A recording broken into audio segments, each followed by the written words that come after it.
देर ठहरते हैं जितनी देर एक गऊ को दोहने में लगती है। पांडित्य कर्म करते हैं, पूर्ण जानते हैं पूरा। शिलांश वृत्ति करके जीवन यापन करते हैं। कभी कभी तो वो भी नहीं मिलता तो केवल जल पी करके रात्रि को सो जाते हैं।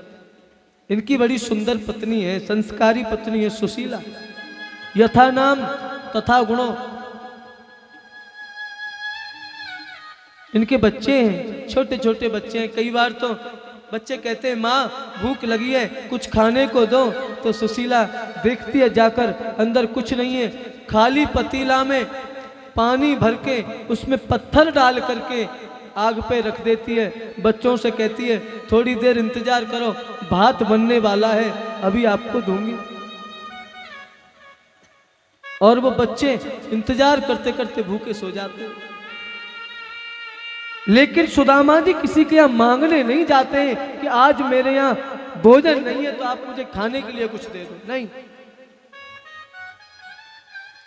जबकि सुदामा जी का वर्चस्व इतना है कि वो अगर एक बार मजाक में भी किसी से कह दें कि आज मेरे यहाँ इस चीज की आवश्यकता है, महाराज गाड़ियां की गाड़ियां खल जाएं उनके यहाँ, एक बार कहने मात्र से।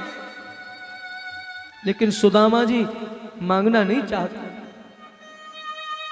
अपने ब्रह्मत्व से गिरना नहीं चाहते, ब्राह्मणत्व से गिरना नहीं चाहते। आदरणीय सुखदेव कहते हैं कृष्णस्य सखा कृष्णस्य आसीत सखा कश्चित ब्राह्मणों ब्रह्मवित्तमम। विरक्तों विरक्त है, कोई मोह नहीं है किसी चीज से कि नहीं मेरे घर में ये होना ही चाहिए। विरक्त,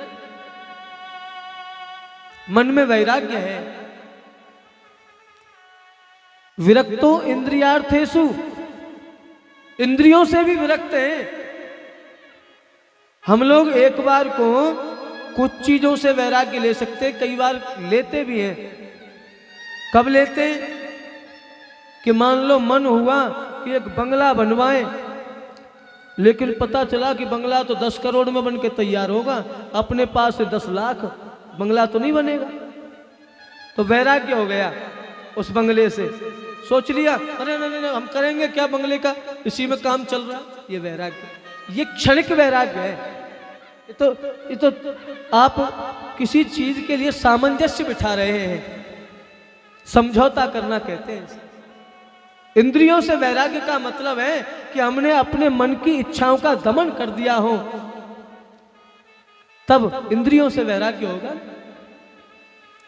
हम लोगों का वैराग्य तो इंद्रियों से हो ही नहीं सकता। देखो इंद्रियों से वैराग्य ना होने पर होने पर अंतर क्या होता है। अगर इंद्रियों से वैराग्य नहीं होगा तो क्या होगा, हम वो सुनेंगे जो हमारे कान सुनना चाहेंगे, हम वो देखेंगे जो हमारी आंखें देखना चाहेंगी, हम वो खाएंगे जो हमारी जिह्वा खाना चाहेगी। लेकिन अगर वैराग्य हो जाएगा, इंद्रियां वश में हो जाएंगी, तो क्या होगा, बोले फिर हमारे कान वो सुनेंगे जो हम सुनना चाहेंगे या आत्मा सुनना चाहेगी। हमारी आंखें वो देखेंगी जो हमारी अंतर आत्मा देखना चाहेगी। इंद्रियों से वैराग्य होना आवश्यक है। और सुदामा जी के जीवन में तो जन्म से ही वैराग्य। विरक्तो इंद्रियार्थेषु प्रशांत आत्मा, कितने उपाधियां लगाई हैं सुखदेव जी ने। प्रशांत आत्मा, अपने आत्मा में रवण करते हैं, बाहरी दुनिया से मतलब नहीं रखते सुदामा जी। प्रशांत आत्मा, जितेंद्रिया, इंद्रियों को 10 इंद्रियों को वश में कर रखा, 5 कर्मेंद्री, 5 ज्ञानेंद्री, सबको वश में कर रखा है सुदामा जी ने, और जीवन यापन कर रहे हैं। आज सुशीला ने कहा, आप बताते थे कभी कि आपके कोई बचपन के मित्र हैं वो द्वारकाधीश, आप उनसे मिलने क्यों नहीं जाते हो सकता है आप वहां मिलने जाओ और वो हमारे कष्टों को दूर कर दे, तो ये बच्चे जो भूख से व्याकुल रहते हैं, तड़पते हैं, ये ठीक से पेट भर सकेंगे। आदरणीय सुदामा बोले, सुशीला आज तेरी बुद्धि को क्या हो गया, कहीं आज तूने कहीं बाहर का धन तो नहीं खाया, बाहर का अन्न तो नहीं खा लिया, तेरी बुद्धि दूषित तो नहीं होगी? तेरे मन में इच्छा जागृत कैसे हुई? ये सुदामा, अगर सुशीला के मन में जरा सा आ गया कि ये बच्चे पेट भर के खा सकेंगे, तो सुदामा कहते तेरे मन में ये इच्छा आ कैसे गई? तूने कुछ दूषित अन्न तो नहीं खाया? अरे जो गोविंद ने दे रखा है उसमें संतुष्ट रह सुशीला। सुशीला कहती है भगवान मैं तो संतुष्ट रह लूंगी, लेकिन ये जो छोटे छोटे बच्चे हैं जब भूख से तड़पते हैं ना, रोते हैं तो देखा नहीं जाता। आप जाके तो देखो। सुदामा जी कहते हैं सुशीला तू बार बार कहती है तो मैं जा तो चला तो जाऊंगा, लेकिन मैं उससे कुछ मांगूंगा नहीं। सुशीला कहती है अगर वो भगवान है तो उससे मांगने की आवश्यकता ही नहीं पड़ेगी प्रभु, आप एक बार केवल दर्शन के लिए चले जाओ। सुदामा जी बोले देख सुशीला, अपने घर तो एक दाना भी नहीं है अन्न का, और मित्र के यहाँ, गुरु के यहाँ, पुत्री के यहाँ, भगवान के यहाँ, वैद्य के यहाँ कभी खाली हाथ नहीं जाना चाहिए। मैं कैसे जाऊं? आज पहली बार सुशीला गई मांगने, और सुशीला क्या मांग के लाई? कुछ घरों से एक एक मुट्ठी चावल। अगर सुशीला एक बार भी ये कह देती कि मुझे इतना सामान चाहिए, सुशीला की वाणी में वो ताकत थी, उपलब्ध होता, लेकिन नहीं लाई मांग के, केवल उतना लाई जो ठाकुर जी को अर्पण हो सके। ला करके एक बिलस्त कपड़े में बांध दिया, 4 जगह से फटा हुआ है, पत्तियां लगी हैं, उसमें बांध करके सुदामा को दे दिया, जाओ आप। सुदामा जी चले, सुशीला तुम भगवान का भजन करना, गोविंद का स्मरण करना, मैं जल्दी लौट करके आ जाऊं। और सुशीला बोली प्रभु आप जा रहे हो ना, एक निवेदन कर देना गोविंद के चरणों में। बोली क्या कहूं बता सुशीला? बड़ा सुंदर कहा, चतुराई से कह दिया सुशीला ने। बोले एक माह 2 पक्ष में 2 एकादशी होए, मेरे घर गोपाल जी नित्य एकादशी हो। गोविंद 1 महीने में 2 पखवाड़े आते, 2 एकादशी होती हैं 1 महीने में। लोग वो 2 एकादशी करते होंगे, मेरे घर तो अन्न का दाना भी नहीं है, प्रतिदिन एकादशी होती है। सुदामा जी ने सुना, चले गए, भगवान का नाम स्मरण करते हुए जा रहे हैं। दूर नगरी, बड़ी दूर नगरी, दूर नगरी, बड़ी दूर नगरी, दूर नगरी, बड़ी दूर नगरी, हो दूर नगरी, बड़ी दूर नगरी, दूर नगरी, बड़ी दूर नगरी। कैसे आऊं रे कन्हैया, कैसे आऊं रे नंदलाला तेरी गोकुल नगरी, बड़ी दूर नगरी, दूर नगरी, बड़ी दूर नगरी, ओ दूर नगरी, बड़ी दूर नगरी।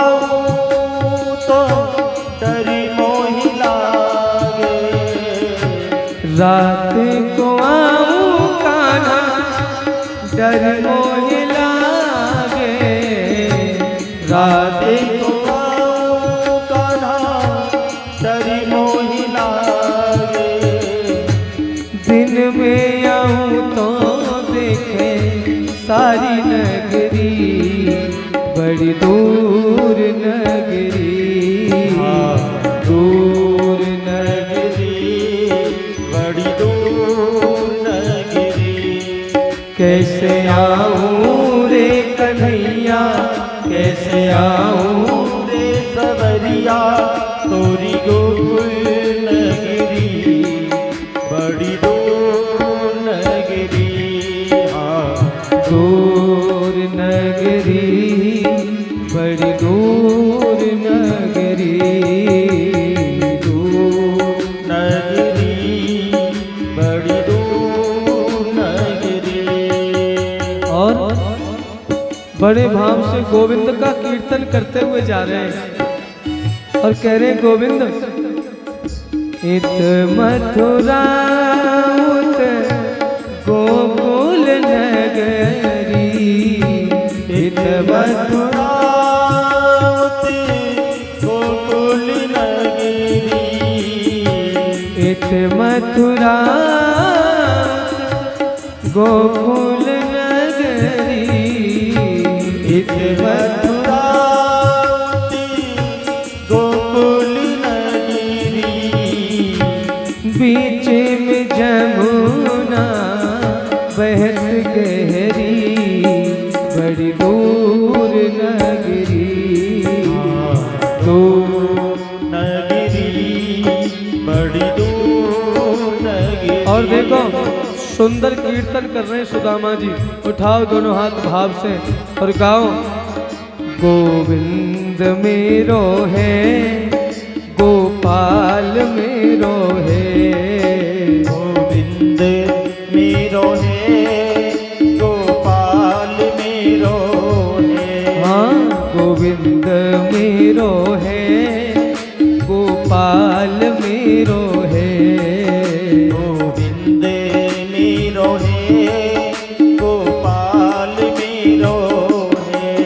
श्री बांके बिहारी नंदलाल मेरो है, श्री बांके बिहारी नंदलाल मेरो है। बोलो गोविंद मेरो है, गोपाल मेरो है, गोविंद मेरो है, गोपाल मेरो है। गोविंद मेरो है, गोपाल मेरो है, गोविंद मेरो है, गोपाल मेरो है। गोविंद मेरो है, गोपाल मेरो है, गोविंद मेरो है, गोपाल मेरो है। श्री राधा रमन नंदलाल मेरो है, राधा रमण नंदलाल मेरो है। श्री बांके बिहारी नंदलाल मेरो है, बांके बिहारी नंदलाल मेरो है। मेरो है, गोपाल मेरो है, गोविंद मेरो है, गोपाल मेरो है। हाँ गोविंद मेरो है, गोपाल मेरो है, गोविंद मेरो है, गोपाल मेरो है। गोविंद मेरो है, गोपाल मेरो है, गोविंद मेरो है, गोपाल मेरो है। गोविंद मेरो है, गोपाल मेरो है, गोविंद मेरो है, गोपाल मेरो है। गोविंद मेरो है, गोपाल मेरो है, गोविंद मेरो है, गोपाल गोपाल मेरो है। बोलिए गोविंद भगवान की। प्रेम से क्या बोलना पड़ेगा? सुदामा जी चले जा रहे हैं। अच्छा देखो, सुदामा जी को रास्ता मालूम नहीं है, शरीर जर्जर है, फटी सी एक धोती पहन रखी है, पैरों में बिबाई फटी है, कभी कभी तो चलते चलते पैरों में से रक्त बहने लगता है। सुदामा जी चले जा रहे, पहुंचना था द्वारका, कहीं दूसरे रास्ते पर निकल गए। फिर किसी ने बताया बाबा द्वारकापुरी का मार्ग तो वो है, तो लौट करके आए, पुनः चले। ये धीरे धीरे पहुंचने वाले थे, रास्ते में नदी पड़ गई। समुद्र पड़ता है ना, तभी तो द्वारकापुरी पहुंचेंगे। सुदामा जी ने जैसे ही देखा समुद्र को, नदी को, सुदामा जी वहीं बैठ गए।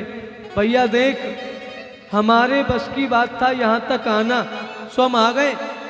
अब गोविंद तेरी मर्जी हो बुलाने की तो बुला लेना, अन्यथा हम तो यहाँ बैठे हैं भैया। और मेरा गोविंद यही मांगता है, वो धन नहीं चाहिए उसको, आपका ऐश्वर्य नहीं मांगता, संपत्ति नहीं। गोविंद तो बस इतना कहते हैं कि भाव का भूखा हूं मैं और भाव ही एक सार है, भाव से मुझको भजो तो भव से बेड़ा पार है। जब नारद जी ने पूछा था ना एक बार भगवान से कि भगवान आपको क्या प्रिय लगता है, भक्त आपको क्या चढ़ाए, तो भगवान ने बड़ा सुंदर जवाब दिया। क्या कहा? बोले मेरी जू एक चुल्लू जल पे, कोई प्रेम से आके थोड़ा सा जल चढ़ा दे, मैं उसी में प्रसन्न हो जाता हूं। मेरी जू एक चुल्लू जल पे और बिक जाऊं एक तुलसी दल पे, और बिक जाऊं एक तुलसी दल पे। और गोविंद तो यहाँ तक कह देते हैं, मोहे प्रेम की छाछ सुहाए ओ सुहाए। क्या अच्छा लगता है? भगतन की भाव भरी भक्ति। गोविंद कहते हैं मुझे कुछ नहीं चाहिए, केवल भाव चाहिए। सुदामा जी वही तो कह रहे हैं, आंख बंद करके भैया तेरी मर्जी हो तो ले जा, हमारे बस की ना है। कन्हैया स्वयं आए नाविक बनके, नाव लेके आए और नदी के किनारे आकर के आवाज लगाई, अरे भैया कोई पल्ली पार जावे वारो है का? सुदामा जी ने जैसे ही आवाज सुनी, अरे लाला मोय जानो है, मोय को लेके चल। सुदामा जी बैठ गए नाव में, कन्हैया नाव चला रहे। कन्हैया नाव चलाते चलाते सुदामा की तरफ एकटक देख रहे हैं। सुदामा जी ने असहज होकर के पूछा, क्यों लाला एक बात बता, तू ऐसे ऐसे मेरी तरफ काय को देख रहा हो? कन्हैया जी की आंखों से आंसू बह रहे हैं। देखो मेरा मित्र, इसकी ये हालत है कि घर में खाने के लिए अन्न नहीं है, लेकिन मांगने के लिए नहीं आया कभी। सुदामा जी ने पूछा, क्यों देख रहे हो गोविंद ऐसे? तो कन्हैया ने कहा, बाबा मैं ये देख रहा हूं कि आपको कहाँ जानो है? सुदामा जी बोले, भैया द्वारकापुरी जानो है। सुदामा बोले, लाला वैसे एक बात बताओ, क्या आपको पता है यहाँ से द्वारकापुरी कितनी दूर है? कन्हैया जी बोले, बाबा जो आपकी स्थिति है ना इस समय, इसको देखते हुए लगता है कि वैसे तो आप 2 दिन में पहुंच भी जाते, लेकिन आपको तो महीना भर लग जाएगा चलते चलते। सुदामा बोले, भैया देखी जाएगी। अच्छा, कन्हैया ने पूछी, बाबा आप द्वारकापुरी किस लिए जा रहे हो? सुदामा जी बोले, भैया द्वारकापुरी में मेरा एक मित्र रहे, वाको नाम है कृष्ण। सो कन्हैया जी ने हल्का सा मजाक कर दिया, वाह बाबा है, तन पे नाए लत्ता चल दिए कलकत्ता, तुम्हारे ये हाल, और कृष्ण वो तुम्हारे मित्र, वो द्वारका के राजा। सुदामा जी बोले, लाला मेरा जो मित्र कन्हैया है ना, वो वेशभूषा नाए देखे, वाकू काऊ के वेशभूषा वस्त्रन सो मतलब नहीं है, वो तो भाव देखे लाला। और जब बीच समुद्र में, बीच नदी में नाव पहुंची, कन्हैया जी बोले, बाबा एक बात तो हमने तुमसे पूछी नहीं। सुदामा बोले, बता भैया। बोले, कछु नाविक को देवे के ताई कछु रुपया पैसा है? सुदामा जी बोले भैया लाला हमारे पास कछु ना है, हमें तो तू वापस उतार दे, तू बिना पैसा के उतारेगा नहीं और हम पे कछु है नहीं। कन्हैया बोले कछु तो होगा बाबा, कुछ तो तुम्हारे पास होगा। सुदामा जी बोले भैया कुछ नहीं है, अपनी गरीबी है, बस वही साथ में चलती है। कन्हैया जी बोले बाबा वही को दे दो मुझे। भगवान ने सुदामा जी की गरीबी को तो रास्ते में ही मिटा दिया था, द्वारका पहुंचने भी नहीं दिया, तब तक तो उतार करके खड़ा कर दिया। सुदामा जी वहीं लेट गए विश्राम करने के लिए। कन्हैया जी ने अपनी माया को आदेश दिया, सुदामा लेट रहे हैं, उनको वहां से सीधा द्वारकापुरी पहुंचा दो। योग माया के द्वारा द्वारकापुरी पहुंचे। सुदामा जी जैसे वहां सो रहे थे ऐसे ही द्वारकापुरी में सो रहे, और जैसे ही द्वारपालों ने जयकारा लगाया, बोलिए द्वारकाधीश भगवान की जय हो। और जैसे ही जयकारा लगाया सुदामा जी की आंख खुली। सुदामा जी बोले हम सोए तो थे जंगल में, ये तो इतने बड़े बड़े महल बन रहे हैं भैया, हम कहाँ आ गए। तो द्वारपालों ने हाथ जोड़ करके निवेदन किया, ये द्वारकापुरी है प्रभु। अच्छा भैया ये द्वारका है, ये कृष्ण की द्वारका है। द्वारपाल बोले जी महाराज ये कृष्ण की द्वारका है। अच्छा देखो आजकल की स्थितियां बड़ी विचित्र हैं, बड़ा बुरा लगता है ये देख करके। आजकल जागरण वालों ने, वक्ताओं ने, कुछ वक्ताओं ने भी बना रखा है, सुदामा जी की झांकी निकालते हैं और सुदामा जी में फिर धक्के दे रहे हैं द्वारपाल, सुदामा जी को गिरा रहे हैं द्वारपाल। आप विचार करो, कोई हल्का फुल्का नेता भी हो, मान लीजिए कोई विधायक ही समझिए आप, विधायक के यहाँ भी अगर कोई ड्योढ़ियों पर रहता होगा, कोई नौकरी पर सेवक भी नौकर भी रहता हो, कम से कम 10वीं पास तो होता होगा, इतना तो होता होगा। वो तो संसार का मालिक है कृष्ण, क्या उसके द्वारपाल इतने असभ्य होंगे जो एक ब्राह्मण को धक्का दे? आप विचार करो, क्या उसके सेवकों को इतनी सभ्यता नहीं होगी कि किसी का कैसे सम्मान करना है?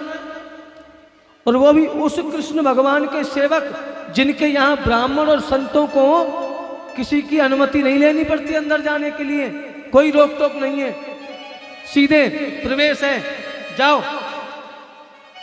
और उस सुदामा की स्थिति जब ये लोग धक्के दिलवाते हैं महाराज, सुदामा जी पर भीख मंगवा रहे हैं जनता के बीच से, बड़ा बुरा लगता है देख करके। हमारे यहाँ इस चीज की, अब वृंदावन में कोई भी अगर गलती से ऐसा कर दे तुरंत जुर्माना है वहां, और मैं तो कहता हूं हर जगह होना चाहिए।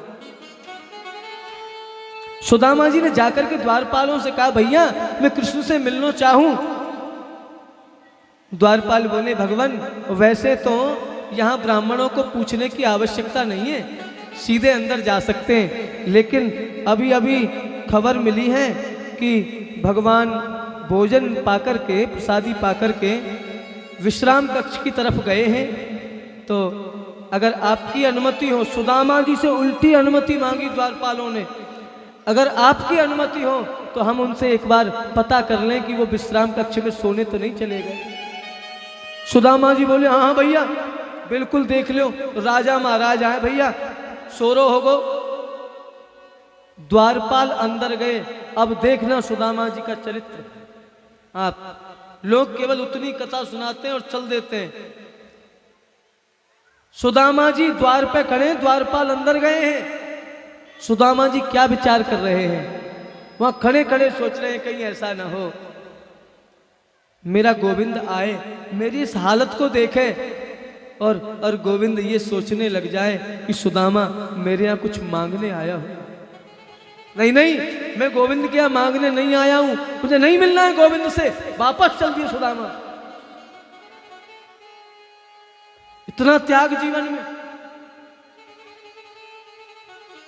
वापस चल दिए। द्वारका पहुंचने के बाद वापस चल दिए, नहीं मिलना मुझे गोविंद से, मेरा गोविंद कहीं ये ना सोच रहे कि सुदामा मांगने आया होगा, या फिर मान लो गोविंद ना सोचे लेकिन गोविंद के मंत्री सचिव, उसकी प्रजा मुझे देखेगी, क्या कहेगी, द्वारका के राजा का मित्र ऐसा।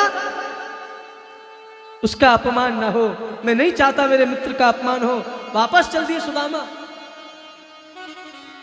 द्वारपाल अंदर पहुंचे और जैसे ही द्वारपालों ने जाकर के गोविंद को प्रणाम किया, गोविंद ने कहा इस समय आप, बोले भगवान एक ब्राह्मण है, दुर्बल है, दीनहीन मालूम होता है, द्वार पर खड़ा है और वो आपसे मिलना चाहता है, आपको अपना मित्र बताता है।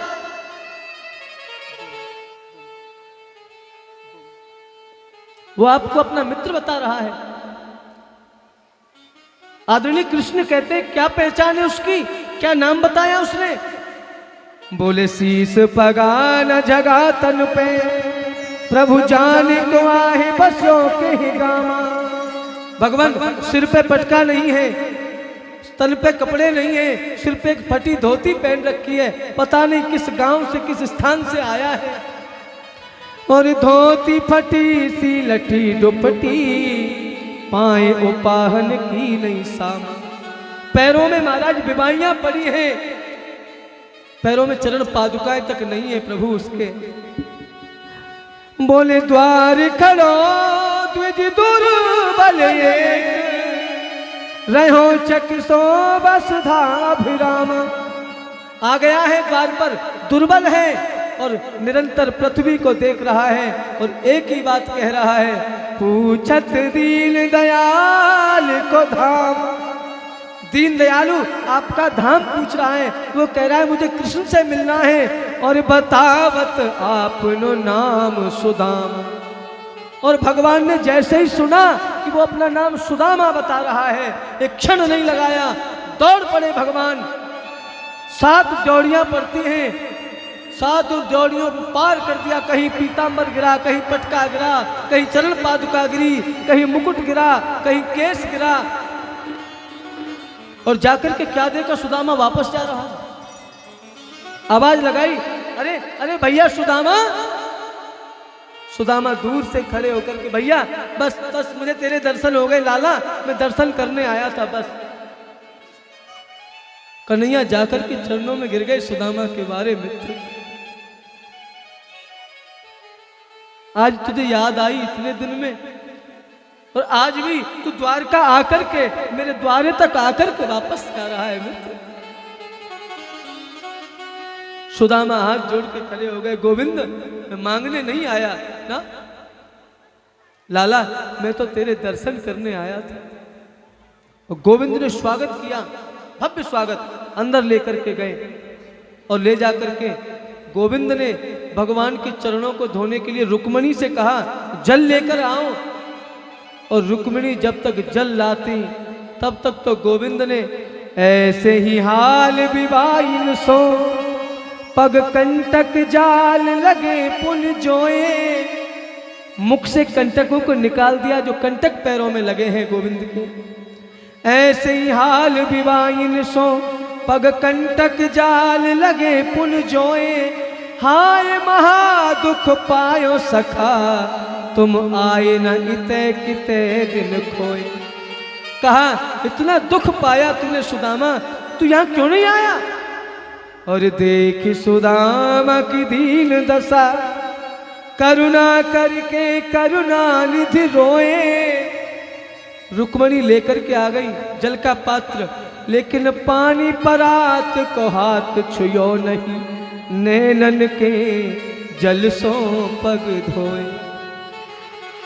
भगवान ने अश्रु बिंदुओं से भगवान सुदामा जी के चरणों को प्रक्षालित कर दिया। ये प्रेम, ये सम्मान, गोविंद जिसके चरणों को अपने नेत्रों के अश्रु बिंदुओं से धो रहे हो, हम उसको गिराते हैं। वो सुदामा, खूब चर्चाएं हुई। भगवान ने अपनी सभी पत्नियों को बुलाया प्रणाम करने के लिए।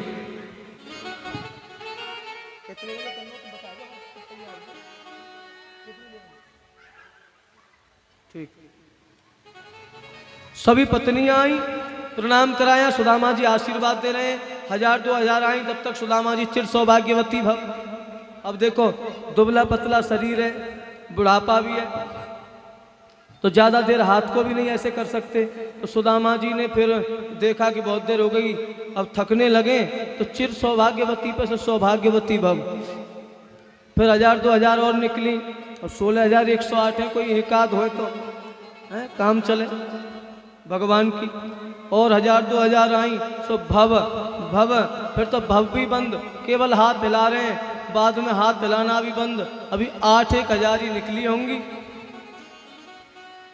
सुदामा जी बोले कन्हैया ते लाला इतको ही हो, तेरे कान में एक बात पूछनी है। कन्हैया जी गए, हाँ बताओ। बोले लाला ये जितनी आ रही हैं देवियाँ, ये अपनी हैं कि पड़ोसी आ गई हैं? कन्हैया जी बोले ये तो सब अपनी हैं ठाकुर जी कृपा से। हाँ। सुदामा बोले लाला कितनी है ये टोटल? बोले 16,108। सुदामा जी बोले भैया धन्य तेरी छाती के काजे हैं, तू 16,108 ने झेल लो है भैया, यहाँ तो एक के चक्कर में देश देश घूमे फिर रहे हैं। सुदामा जी बोले देख लाला मैं अब थक गया हूँ, इसलिए तू ही प्रणाम कर ले, मैं सबके बदले में तो कोई आशीर्वाद दे दूंगा। ये सिर्फ भारत के संत में या भारत के ब्राह्मण में ताकत है जो भगवान को भी आशीर्वाद दे सकता है। कन्हैया ने प्रणाम किया, सुदामा जी ने आशीर्वाद दिया, सुंदर भोजन प्रसादी हुई। कन्हैया बोले देख भैया बहुत बात है कि पहले ये बता तेरो ब्याह भयो कि नहीं भयो? सुदामा जी बोले हाँ भैया इच्छा तो नहीं थी, पर घर वालों ने जब जिद की तो करना पड़ा, तेरी भाभी को नाम सुशीला है। कन्हैया जी बोले बड़ो बेकार है तू, है विवाह कर लियो निमंत्रण तक नहीं भेजो। सुदामा जी बोले भले आदमी हमारो एक विवाह भयो, एक में हम निमंत्रण नहीं दे पाए तो चलो कोई बात नहीं, तेरे इतने विवाह भय तेने कौन से विवाह में निमंत्रण भेज दियो?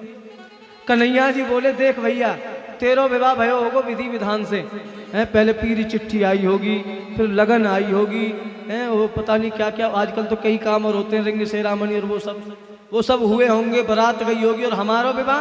कन्हैया जी बोले संजा को 5 बजे तक कोई पतो ना विवाह होगो, और 6 बजे बहू घर में।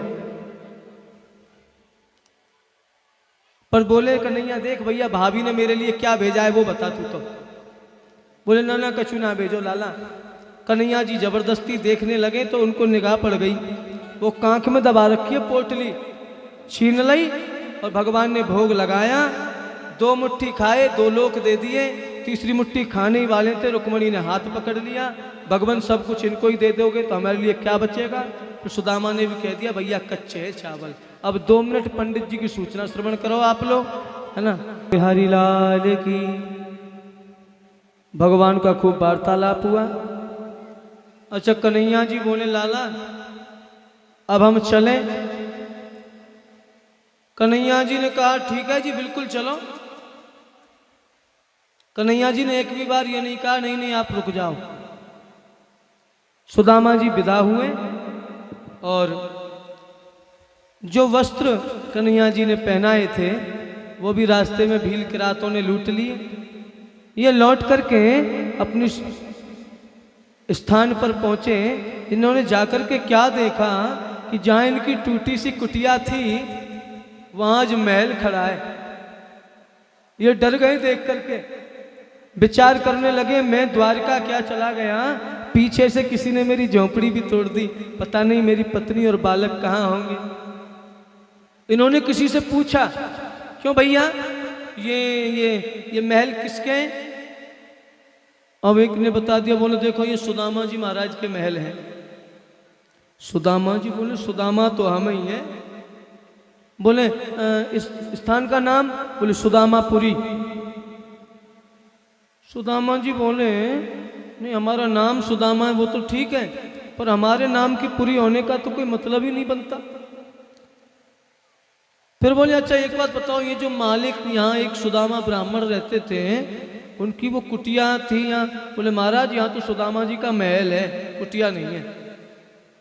सुदामा जी बोले अच्छा एक बात बताओ, उनके बच्चे पत्नी आदि? बोले यहीं रहते हैं। सुदामा जी कहाँ हैं? बोले वो द्वारकापुरी गए। सुदामा जी बोले द्वारकापुरी तो हम ही गए थे, लेकिन हमारे महल होने का तो कोई मतलब ही नहीं बनता ना, हम तो टूटी झोंपड़ी छोड़ करके गए थे। कन्हैया ने कुछ दिया नहीं है। सुदामा जी का विचार हुआ। सुदामा जी बोले एक बात बताओ, उन सुदामा जी की पत्नी है या अंदर? कहाँ है, बुला के लाओ। अब एक सेवक गया बुलाने, सुशीला जी से जाकर के निवेदन किया। वो पंडित जी आए बाहर, ओ सुशीला महाराज आरती की थाली सजाई, ओ झनर मनर करती हुई आ रही है। अच्छा, जब सुदामा जी गए थे तो गरीबी थी, तो दुबली पतली थी सुशीला, और जब ये आता है ये, तो कई बार ये भी लेके आता है, कभी कभी ले आता है। अब सुशीला जब गए थे सुदामा जी तो ऐसी थी, और आज सुदामा जी लौट के आए, सुशीला ऐसे है, ऐसे करके आ रही सुशीला। सुदामा जी ने देखा दूर से ही, ये नहीं है भैया हमारी पत्नी। हाँ, लेकिन सुशीला ने पहचान लिया सुदामा जी को, तुरंत जाकर के प्रणाम किया। पतिदेव मैं प्रणाम करती हूँ। और ये सुशीला ये सब और ये सब, बोले आपके कन्हैया की देन है सब। सुदामा जी बोले सुशीला मैं कभी नहीं चाहता था कि ये ऐश्वर्य मुझे मिले, ये संपत्ति मुझे मिले। अब एक काम कर, तुझे संपत्ति चाहिए थी, तुझे संपत्ति मिल गई। मुझे गोविंद का दर्शन चाहिए था, मुझे दर्शन मिल गया। अब तू सोने की रोटी बना, सोने की सब्जी बना, और चांदी की थाली में रख, सोने की में रख, हीरे लगा के खा। हम चले वन में, हम तो तपस्या करेंगे, हमें ये संपत्ति नहीं चाहिए। तुरंत वही गोविंद भगवान प्रकट हो गए और कहा सुदामा ये सब न सुशीला की इच्छा से हुआ है, न तुम्हारी इच्छा से हुआ है, ये मेरी इच्छा से हुआ है, और मेरा प्रसाद समझ करके आप इसको स्वीकार